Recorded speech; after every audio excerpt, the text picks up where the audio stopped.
सर्गस्य नेतारम् कर्मभूभृताम् ज्ञातारं विश्वतत्त्वानां वन्दे तद्गुणलब्धये।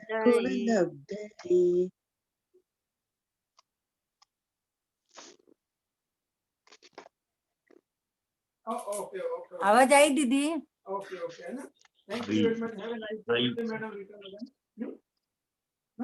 आप अगर आपको व्हाट्सएप हो तो मैं मेरा ये फोटोकॉपी भेज सकता हूँ। Okay so nice of you. Okay very nice of you Rita madam. God bless you.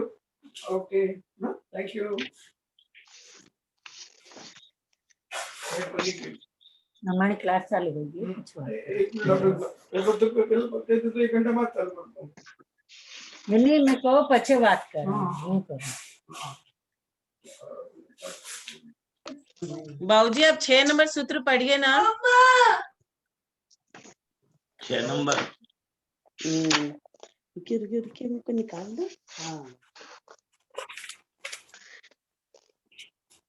आ रही आवाज आ रही।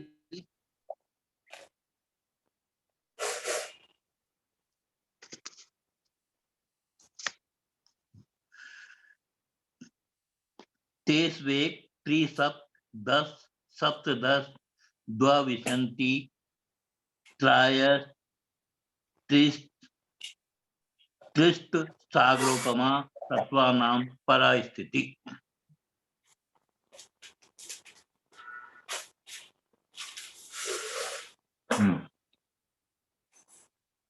दोबारा पढ़ू क्या?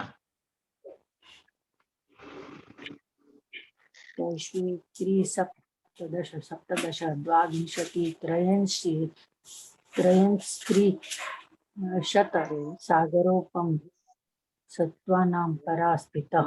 सागरोपम परास्थितः।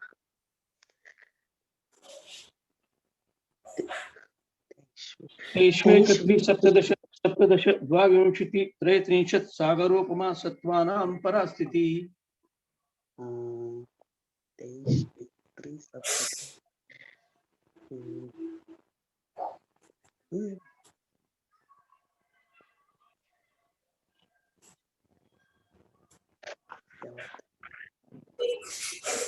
सोनू दीदी की आवाज नहीं आ रही।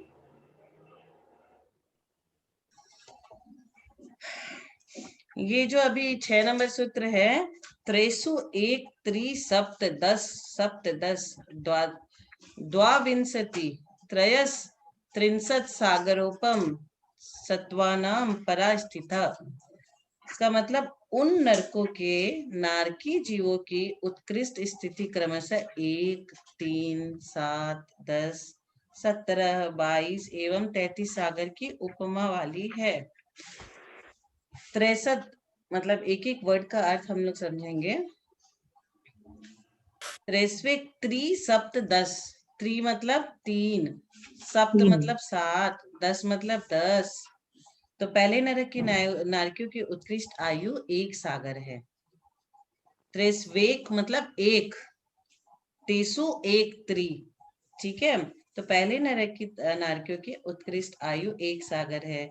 दूसरे नरक की नारकियों की उत्कृष्ट आयु 3 सागर है। तीसरे नरक की नारकियों की उत्कृष्ट आयु 7 सागर है, क्योंकि 1, 3, 7, 10, 17, 22 एवं 33 लिखा है ना।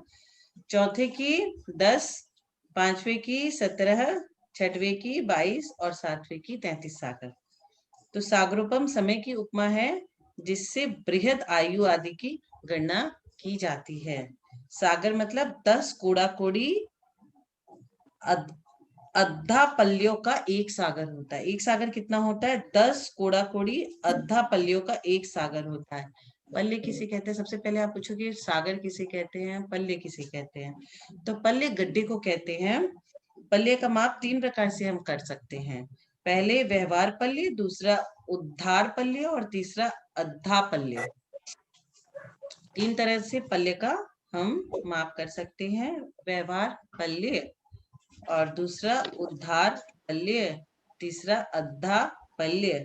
व्यवहार पल्ले कैसे कहते हैं? 2 कोस गहरे लंबे चौड़े गड्ढे को कितना कोस? 2 कोस, 2 कोस गहरे। और एक कोस में क्या होता है? 2 मील होता है, और 1 मील में 1.6 किलोमीटर होता है। तो कोस किसे कहते हैं? 2 मील बराबर 1 कोस, 1 मील बराबर 1.6 किलोमीटर। तो यहाँ पे 2 कोस गहरे लंबे चौड़े गड्ढे को उत्तम भोग भूमि के मेढ़ों के बाल के इतने छोटे टुकड़े कैंची से करो कि उसका दूसरा भाग कैंची से न कट सके।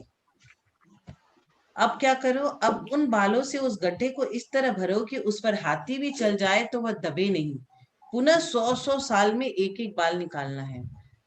सारे गड्ढे को बाल से भर देंगे और बाल को हमें 100 साल व्यतीत होने के बाद एक बाल निकालेंगे। जितने वर्षों में वो खाली होगा उतने वर्षों के समय को वहां व्यवहार पल्ले कहते हैं। मतलब पल्ले तो बीतने में कितना समय लगेगा आप सोच लो। गड्ढा कितना है? 2 कोस गहरा। 1 कोस में कितना होता है? 1 कोस में 2 मील और 1 मील में 1.6 किलोमीटर। तो इतना गहरा जो गड्ढा हुआ, 2 कोस गहरे लंबे चौड़े गड्ढे को उत्तम भोग भूमि के मेढक के बालों, उत्तम भोग भूमि के मेढे के बालों के इतने छोटे टुकड़े कि उसका वापस से टुकड़ा ना हो सके, उससे ठस भर के 100 साल में एक निकालेंगे। तब वो जितने वर्ष में खाली होगा, मतलब 100 साल में एक बाल निकलेगा, और वो जब खाली हो जाएगा उसको हम क्या कहेंगे? व्यवहार पल्ले। व्यवहार पल्ले से असंख्यात गुना उद्धार पल्ले होता है, और उद्धार पल्ले से असंख्यात गुना अद्धा पल्ले होता है। ऐसे 10 कोड़ा कोड़ी अद्धा पल्लियों का एक सागर होता है। तो सागर सुनने में तो लगता है हाँ सागर है, लेकिन सागर का ब्रेकअप आप सुनो मील में, कोस में और पल्ले में, तब पता चलेगा कितना बड़ा होता है। और करोड़ से करोड़ को गुना करने पर एक कोड़ा कोड़ी होता है। कोड़ा कोड़ी जहां पे भी लग जाता है ना, तो कोड़ा कोड़ी का मतलब करोड़ को करोड़ से गुना करेंगे। करोड़ में कितने शून्य होते हैं? 1 करोड़ में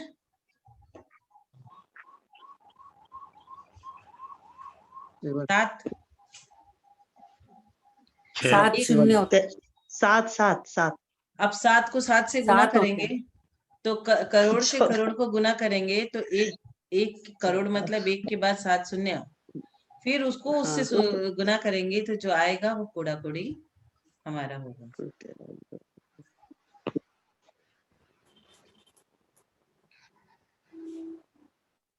आवाज नहीं आ रही। तभी जी प्रथम सूत्र के 6वें आवाज सूत्र कट के आ रही दीदी। हाँ, प्रथम सूत्र से 6वें सूत्र तक अधोलोक की नरक भूमिया एवं रहने वाले नारकी, उनके दुख एवं उनकी उत्कृष्ट आयु का वर्णन किया। प्रथम सूत्र से 6वें सूत्र तक नारकी का वर्णन हुआ, अतः क्रम प्राप्त मध्य लोक का वर्णन करना चाहिए, क्योंकि अब अधोलोक का तो दुख हम लोग बहुत सुन लिए, अब हम लोग को थोड़ा सा मध्य लोक का वर्णन सुनना है। 1 से लेके 6 तक नारकी कहाँ रहते हैं, कितने सागर की उनकी आयु होती है, कितने उनके दुख होते हैं, कैसे वो अपने शरीर को हथियार बना करके एक दूसरे से लड़ते हैं, गंदी गंदी मिट्टी दुर्गंध वाली खाते हैं, रुधिर वाला पानी पीते हैं, ये सब वर्णन हम लोग 1 से 6 तक पूरा कर लिए। अब नारकी जीव के दुख को सुनकर भव्य जीव घबरा गया एवं आचार्य महाराज से पूछने लगा कि नरक की अशुभ भूमिया आपने बतलाई, लेकिन अब बताएं कि हमें शुभ भूमिया कौन कौन सी।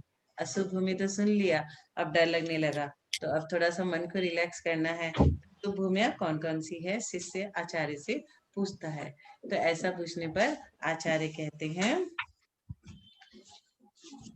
7वें नंबर के सूत्र में, जम्मू दीप लवणो दाधया शुभ नामानो द्वीप समुद्राः।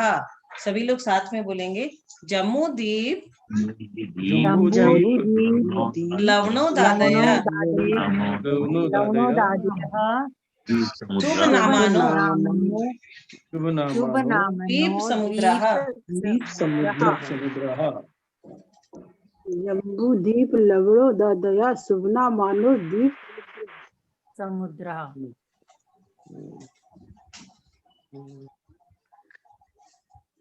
अब ये मध्य लोक का वर्णन स्टार्ट हो रहा है। तो मध्य लोक का वर्णन बहुत अच्छा है, कहाँ पे क्या क्या है। गंगवाल अंकल आप बताएंगे मध्यलोक का वर्णन थोड़ा, इसमें से पढ़ना है क्या? मतलब आवाज ये आ रही जो है मेरी? ये अभी की क्लास थोड़ी सी आप ले लीजिए, मेरा एक हियरिंग था ना तो वो पहले शुरू हो गया लगता है। एनसीएलटी का मैं करती हूँ ना, तो वो आफ्टर द लंच शुरू होने वाला था, लगता है कोर्ट में जज आ गए हैं तो मेरा थोड़ा हियरिंग होगा, मेरा कोई मैटर है इसमें। ये 7 नंबर का आवाज आ रहा है सूत्र। क्या? हाँ सभी को आवाज आ रही है, आप ये हाँ आ रही है, स्टार्ट। हाँ आ रही है, आ रही है। आ रही है ना, ठीक है। हाँ। सभी को जय जिनेंद्र। जय जिनी। हमने सूत्र का उच्चारण कर लिया है, उसका संधि विग्रह करेंगे। जम्बू द्वीप, लवनो दादया का लवन उदय आदय, शुभ नामानो मतलब शुभ नामानः द्वीप समुद्राः। इस मध्यलोक में जम्बू द्वीप आदि द्वीप, लवन आदि समुद्र, ये शुभ नाम वाले द्वीप समुद्र असंख्यात है। पहले इन्होंने समुद्र के बारे में बता दिया कि यहाँ जम्बू द्वीप है और द्वीप समुद्र है, लवन समुद्र है, ये सब वर्णन यहाँ अभी आएगा। इस मध्य लोक में, लोक के मध्य में जम्बू वृक्ष से उपलक्षित मतलब नामांकित चिन्हित होने के कारण इस द्वीप का नाम जम्बू द्वीप है। इसको जम्बू द्वीप क्यों कहा गया? कि वहां जम्बू वृक्ष है, जम्बू नाम का वृक्ष है। जम्बू वृक्ष शाश्वत, अकृत्रिम एवं पृथ्वी कायिक है। सुदर्शन मेरु की उत्तर दिशा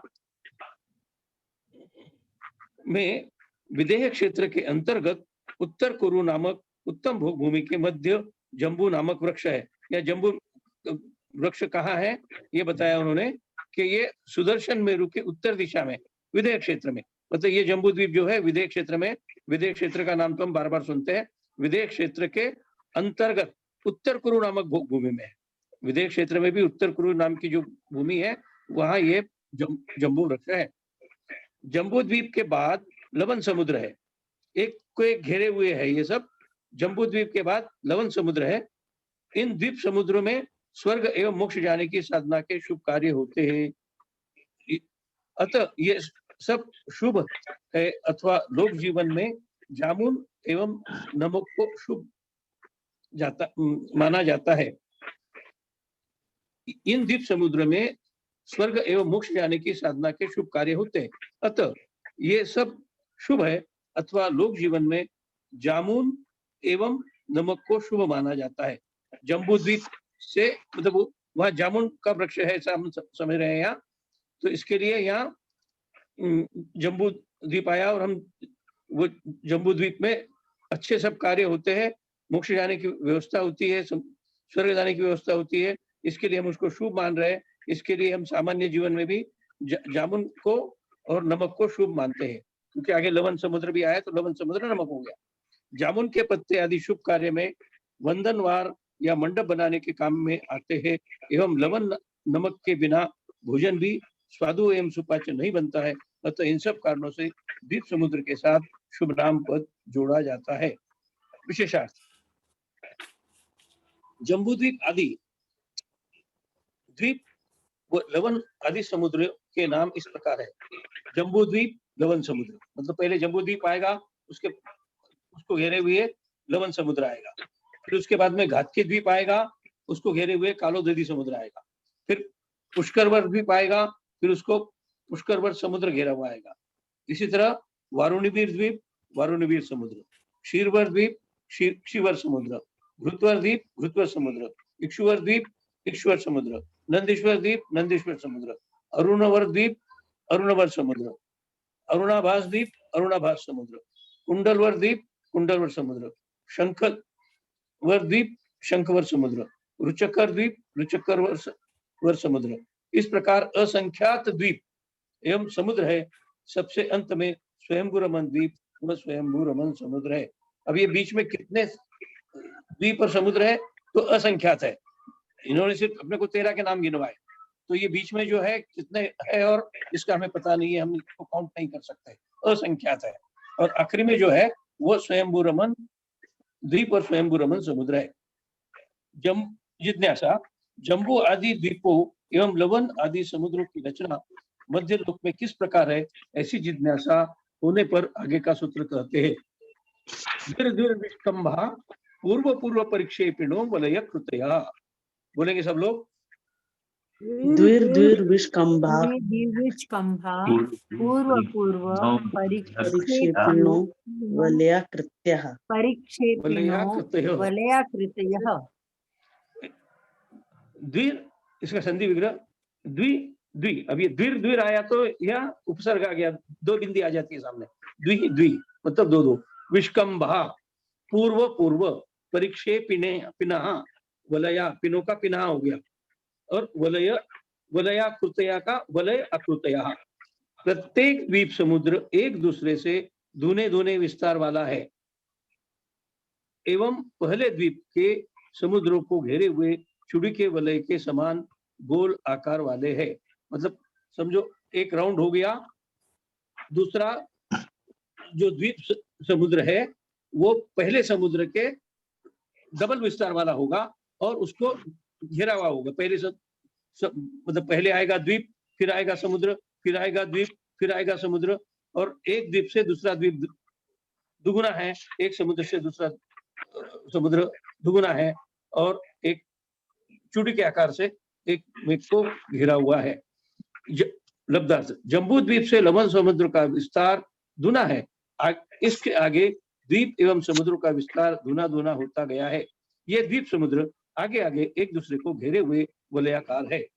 जम्बू द्वीप का विस्तार निकलने से आगे के सभी समुद्रों एवं द्वीपों का दुना गुना विस्तार निश्चित किया जा सकेगा।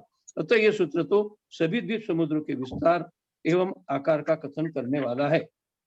सूत्र संख्या 7 में द्वीप समुद्र के नाम जम्बू द्वीप एवं लवण समुद्र से प्रारंभ हुए हैं।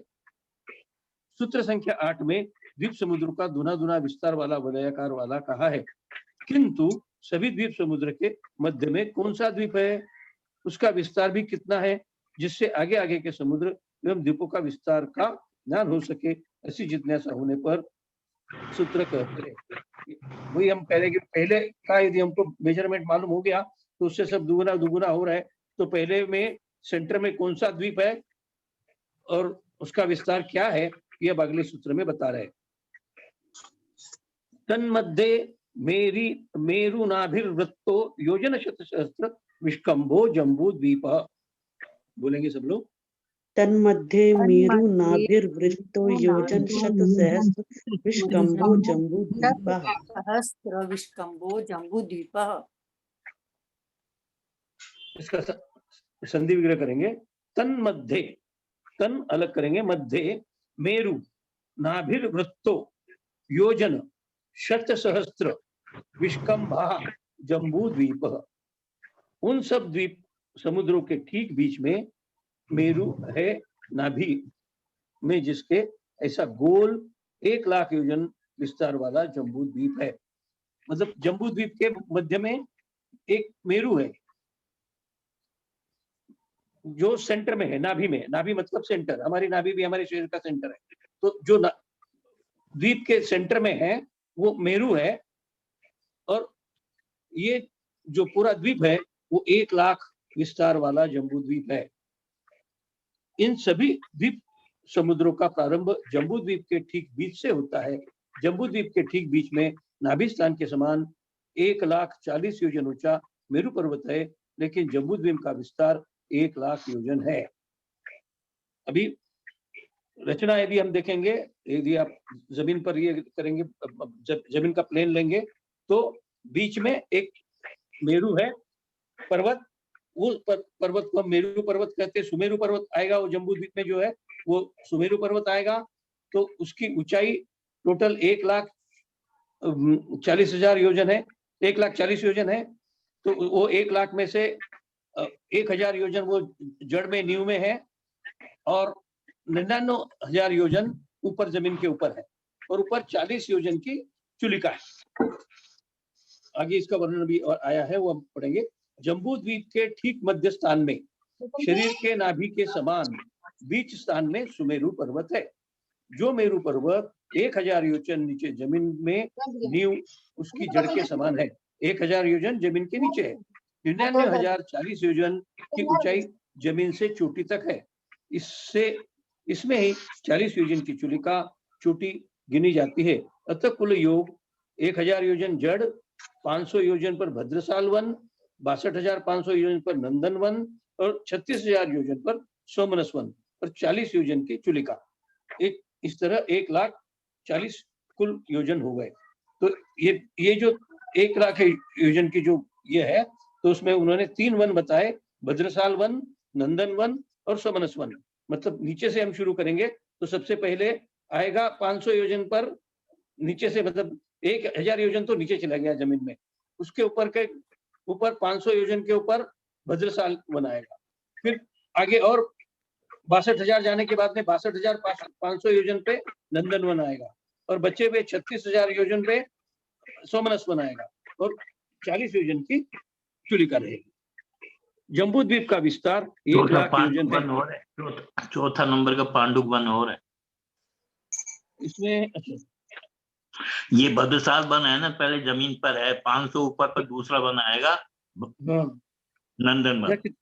यह किताब में तो 3 ही वन बताया है, पांडुक वन भी मैंने मतलब याद है मेरे को, पर यहाँ बताया 4 वन है, भद्रसाल वन, नंदन वन, सोमनस वन और पांडुक वन। तो इसमें आपको ये बता सकेंगे आप कि पांडुक वन मतलब चौथा आएगा तो उसका ये कितनी ऊंचाई पर है वो?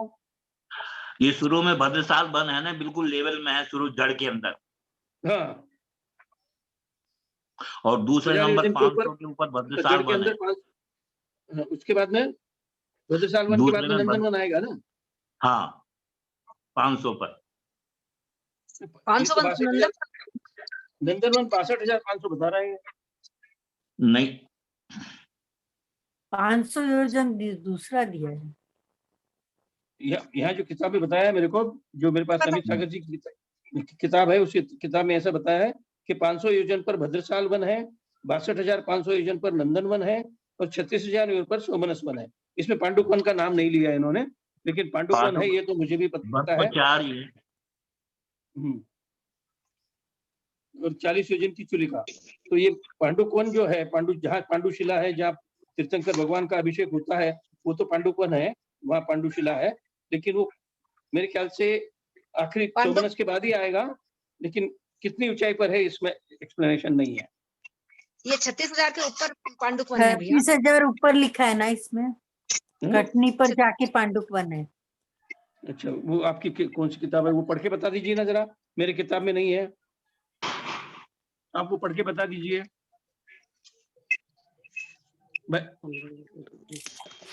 विजन जी, भाई साहब आप पढ़ के बता दीजिए ना, आपके पास है किताब में तो।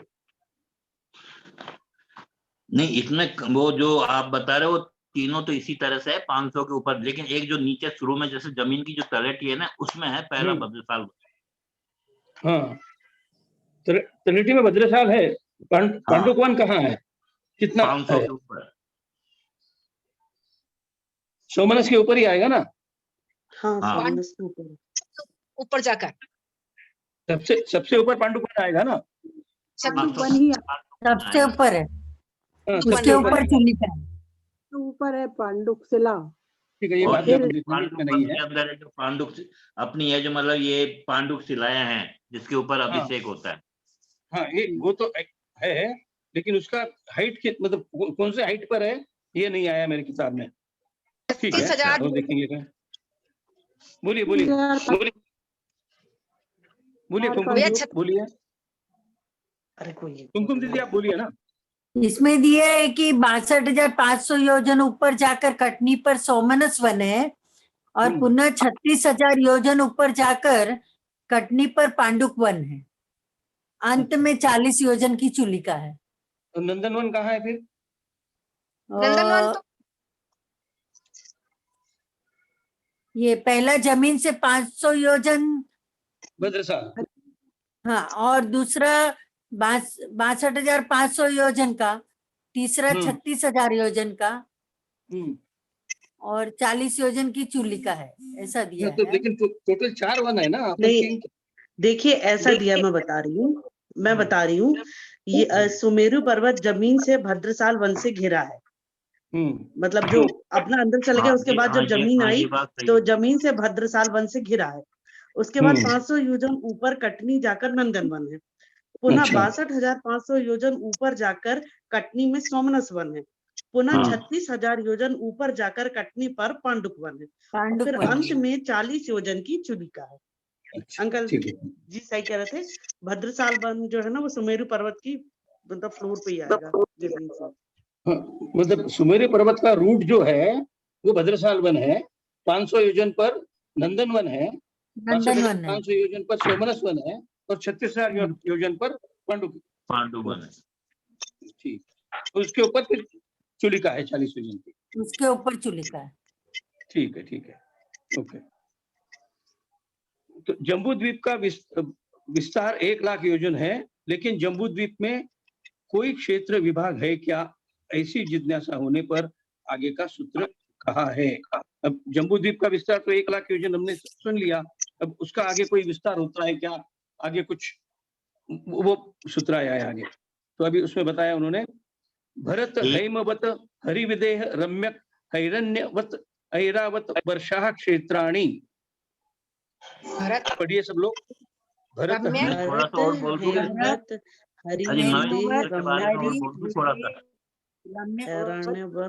हिरण्य ऐरावत वर्षा क्षेत्राणि। भरत हेमवत, फिर वहां तोड़ दीजिए, हरिविदेह रम्यक हिरण्य वत ऐरावत वर्षा क्षेत्राणि।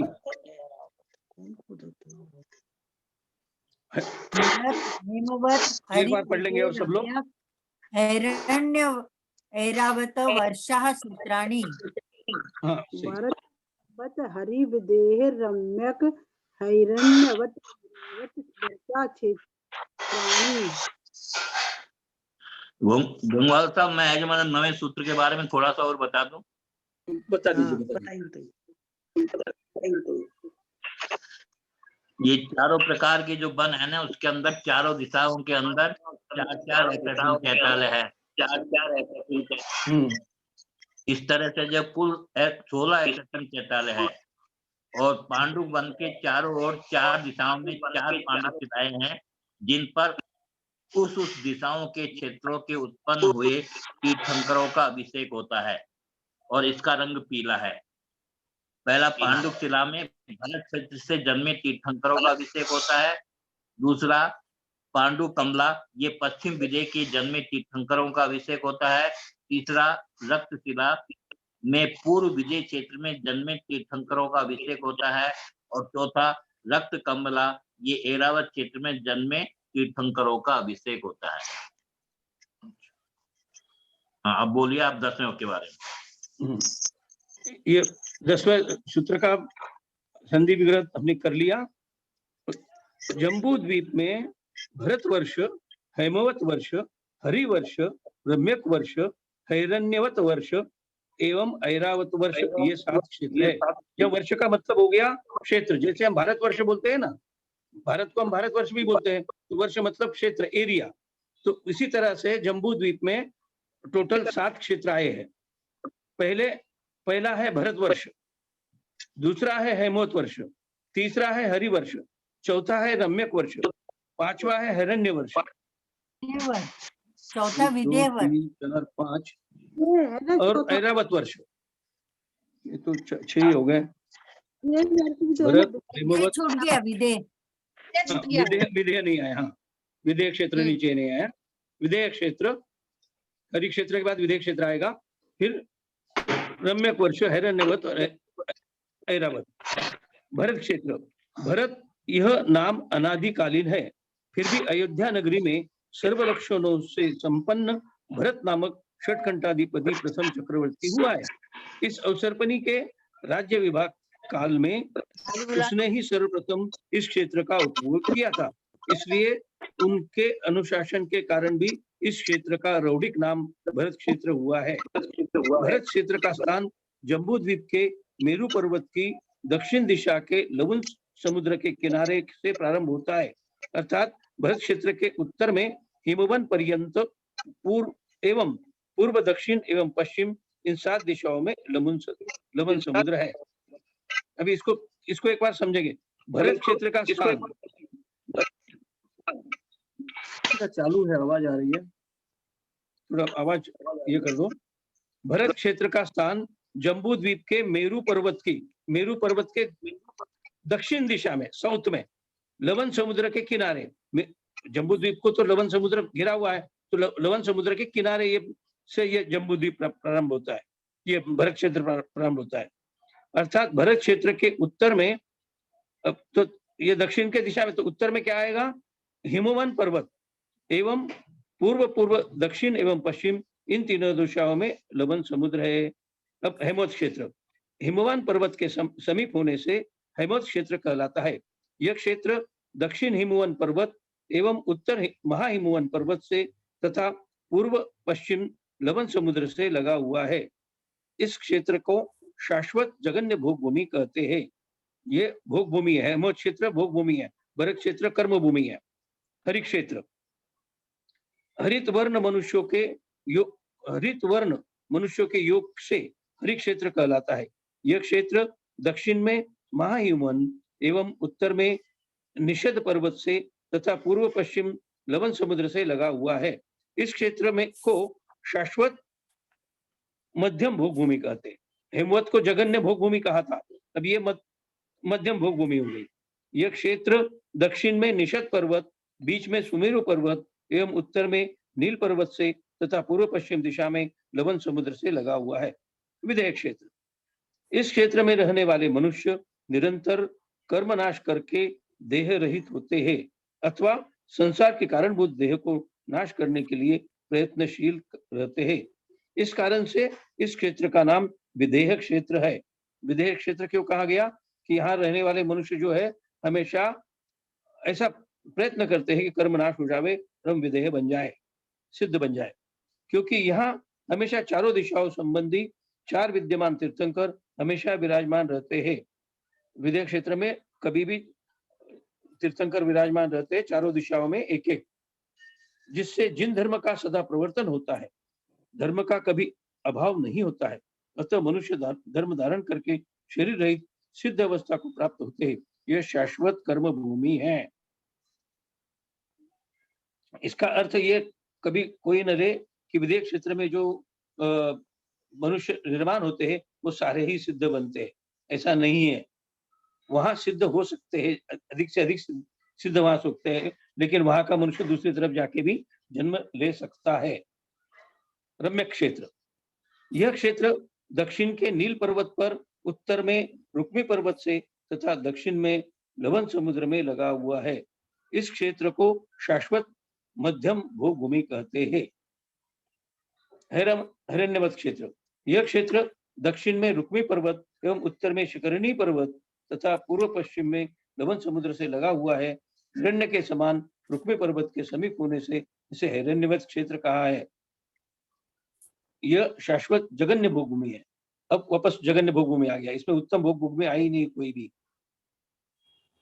ऐरावत क्षेत्र यह क्षेत्र दक्षिण में शिखरिणी पर्वत एवं उत्तर पूर्व पश्चिम में 3 दिशाओं में लवण समुद्र से लगा हुआ है। भरत क्षेत्र के समान ही ऐरावत क्षेत्र क्षत्रियों के योग से इसे ऐरावत क्षेत्र कहते हैं। क्योंकि रक्ता तथा रक्तोदा नदियों के बीच अयोध्या नगरी है। उस नगरी का शासक ऐरावत राजा था, अतः उसके नाम से इस क्षेत्र का रौडिक नाम ऐरावत क्षेत्र पड़ा हुआ है।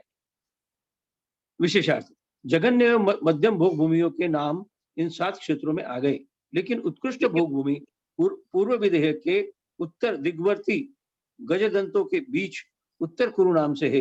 यहीं पर जम्बू वृक्ष भी है। पश्चिम विदेह के दक्षिण दिग्वर्ती गजदंतों के देवकुरु नाम से है। मैंने अभी वही पूछा था, वे अभी तक जगन्य भोग भूमि और मध्यम भोग भूमि आया, तो उत्तम भोग भूमि कौन सी है? तो उन्होंने बता दिया कि उत्तम भोग भूमि जो है वो पूर्व विदेह क्षेत्र के उत्तर दिग्वर्ती गजदंतों के बीच, मतलब विदेह क्षेत्र में ही एक पार्ट है पूर्व विदेह क्षेत्र, उत्तर कुरु नाम से जाना जाता है, जहाँ जम्बू वृक्ष भी है, उसको वो उत्तम भोग भूमि है। इस सूत्र में वर्षा का अर्थ क्षेत्र है एवं क्षेत्राणी का अर्थ भी क्षेत्र है। क्षेत्राणी मतलब अनेक वचन हो गया, क्षेत्र का अनेक वचन हो गया क्षेत्राणी। 2 बार लेने का अर्थ यह है कि ये सब क्षेत्र ही है, द्वीप या पर्वत आदि नहीं है। अब अगला प्रश्न पूछ रहे हैं, अगली जिज्ञासा है, अभी 2 मिनट का बाकी है तो एक सूत्र हो जाएगा हमारा। इस भरत आदि 7 क्षेत्रों का विभाजन कर किनके द्वारा होता है, ऐसा जिज्ञासा होने पर आगे का सूत्र कहते हैं। अरे हमने 7 क्षेत्र है ये तो बता दिए, लेकिन ये 7 क्षेत्र की बाउंड्रीज कैसी है, इनका विभाजन कैसा होता है, वो ये सूत्र में बता दिया है। तद विभाजन पूर्व परायता हिमवन महाहिमवन निषद नील रुक्मि शिखरिनो वर्षधर पर्वता। विभाजनः पूर्वापरायता हिमवन महाहिमवन निषद नील रुक्मि शिखरिणो वर्षधर पर्वतः। अभी देखिए यहाँ हमने वर्ष पहले शब्द आया था पहले सूत्र में, तो वर्ष का अर्थ यहाँ क्षेत्र हुआ था। अब यहाँ वर्षधर, तो यहाँ वर्षधर का मतलब यहाँ पर्वत हो जाएगा, वर्षधर नाम मतलब पर्वत का हो जाएगा। अभी नीचे बता देंगे हमको, इसका संधि विग्रह करेंगे। तद विभाजनः मतलब उसका विभाजन कौन करता है, पूर्व अपर आयता, पूर्व दिशा में ऊपर की ओर आयता आयताकार, हिमवन महाहिमवन निषद नील रुक्मि शिखरिना वर्षधर पर्वतः। अब यहाँ आयता का मतलब ये समझना है हमें कि ये जो पर्वत है, ये हम जैसे पर्वत देखते हैं भरत क्षेत्र में या अभी हमारे इसमें, वैसे पर्वत नहीं है। ये पर्वत जो है दीवार के टाइप है, स्क्वायर है, ऐसा ऊपर जाके टेम्पर नहीं होते हैं, बिल्कुल नीचे से ऊपर तक दीवार के तरह रहते हैं, इसके लिए उसको आयता कहा है। इन भरत आदि 7 क्षेत्रों का विभाजन करने वाले पूर्व से पश्चिम तक लंबे हिमवन महाहिमवन निषद नील रुक्मि और शिखरी, ये 6 पर्वत है। मतलब 6 पर्वत तो बीच में आ गए तो 7 विभाग हो गए। कोई भी एक आयत लिया या कोई भी एक पार्ट लिया, उसको हमको यदि 7 भाग करना है तो 6 बार उसको कट करना पड़ेगा। तो वैसे ही 6 पर्वतों से कट करके ये 7 क्षेत्र बने हैं। संसार में दिखने वाले पर्वत कोई हरियाली वाले हैं, कोई मिट्टी के हैं, कई मात्र पत्थरों के हैं। अतः ये 6 पर्वत कैसे दिखते हैं, इसके बारे में अगला सूत्र आया है। अब समय हो चुका है, 3:41 होते हैं। अब इसका अगला 12वां सूत्र से हम कल देखेंगे। तो अगले सूत्र में हमको बोलिए। एक क्वेश्चन पूछा था ना दीदी ने कि छायक समदृष्टि कौन से नरक तक जा सकते हैं, तो वो तो मुझे नहीं मिला, आप बताएं। तो बताएं, वो मुझे आंसर नहीं। 7वें नरक तक जा सकते हैं, 7वें तक जा सकते हैं। हाँ